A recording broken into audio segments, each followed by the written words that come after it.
एक बार एक शिष्य ने विनम्रतापूर्वक अपने गुरुजी से पूछा, गुरुजी, कुछ लोग कहते हैं कि जीवन एक संघर्ष है, कुछ अन्य कहते हैं कि जीवन एक खेल है और कुछ जीवन को एक उत्सव की संज्ञा देते हैं।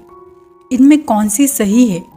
गुरुजी ने तत्काल धैर्यपूर्वक उत्तर दिया, पुत्र, जिन्हें गुरु नहीं मिला उनके लिए जीवन एक संघर्ष है, जिन्हें गुरु मिल गया उनका जीवन एक खेल है, और जो लोग गुरु द्वारा बताए गए मार्ग पर चलने लगते हैं मात्र वे ही जीवन को एक उत्सव का नाम देने का साहस जुटा पाते हैं।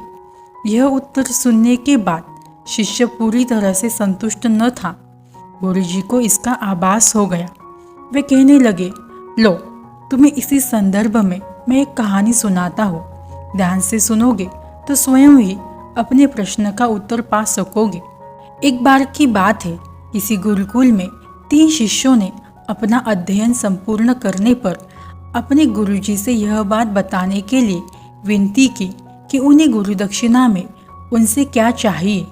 गुरुजी पहले तो मन मन मुस्कुराए और फिर स्नेहपूर्वक कहने लगे, मुझे तुमसे गुरु दक्षिणा में एक थैला भर के सूखी पत्तियां चाहिए, ला सकोगे? वे तीनों मन ही मन बहुत प्रसन्न हुए, क्योंकि उन्हें लगा कि वे बड़ी आसानी से अपने गुरुजी की इस इच्छा को पूरी कर सकेंगे। सूखी पत्तियां तो जंगल में सर्वत्र बिखरी रहती है।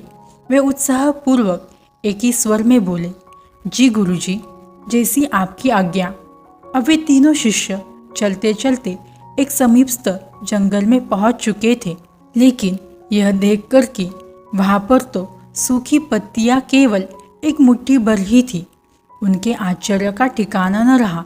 वे सोच में पड़ गए कि आखिर जंगल में कौन सूखी पत्तियां उठाकर ले गया होगा। इतने में ही उन्हें दूर से आता हुआ कोई किसान दिखाई दिया।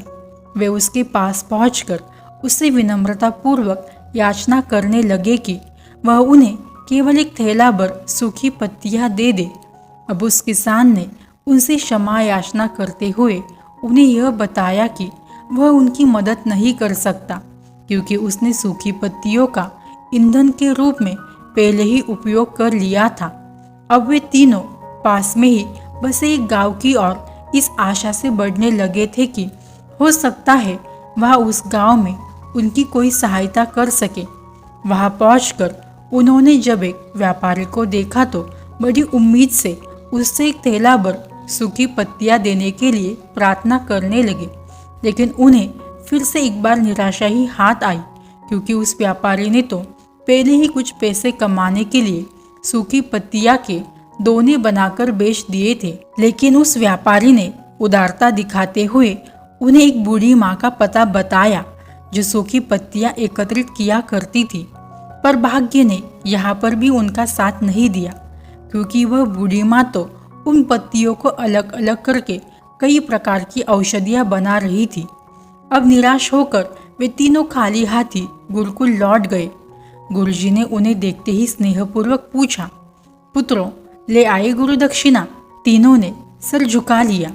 गुरुजी द्वारा दोबारा पूछे जाने पर उनमें से एक शिष्य कहने लगा, गुरुदेव, हम आपकी इच्छा पूरी नहीं कर पाए। हमने सोचा था कि सूखी पत्तियां तो जंगल में सर्वत्र बिखरी ही रहती होंगी, लेकिन बड़े ही आश्चर्य की बात है कि लोग उनका भी कितनी तरह से उपयोग करते हैं। गुरुजी फिर पहले की तरह ही मुस्कुराते हुए प्रेम पूर्वक बोले, निराश क्यों होते हो? प्रसन्न हो जाओ, और यही ज्ञान की सूखी पत्तियां भी व्यर्थ नहीं हुआ करती, बल्कि उनके भी अनेक उपयोग हुआ करते हैं। मुझे गुरु दक्षिणा के रूप में दे दो। तीनों शिष्य गुरुजी को प्रणाम करके खुशी खुशी अपने अपने घर की ओर चले गए। वह शिष्य जो गुरुजी की कहानी एकाग्र चित्त होकर सुन रहा था, अचानक बड़े उत्साह से बोला, गुरुजी, अब मुझे अच्छी तरह से ज्ञात हो गया है कि आप क्या कहना चाहते हैं।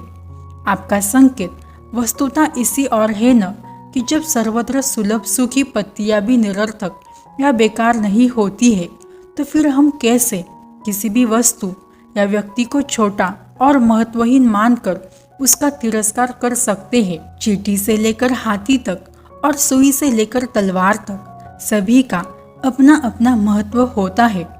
गुरुजी भी तुरंत ही बोले, हाँ पुत्र, मेरे कहने का भी यही तात्पर्य है कि हम जब भी किसी से मिले तो इसे यथायोग्य मान देने का भरकस प्रयास करें, ताकि आपस में स्नेह, सद्भावना, सहानुभूति एवं सहिष्णुता का विस्तार होता रहे और हमारा जीवन संघर्ष के बजाय उत्साह बन सके। दूसरे, यदि जीवन को एक खेल ही माना जाए तो बेहतर यही होगा कि हम निर्विक्षेप, स्वस्थ एवं शांति प्रतियोगिता में ही भाग लें और अपने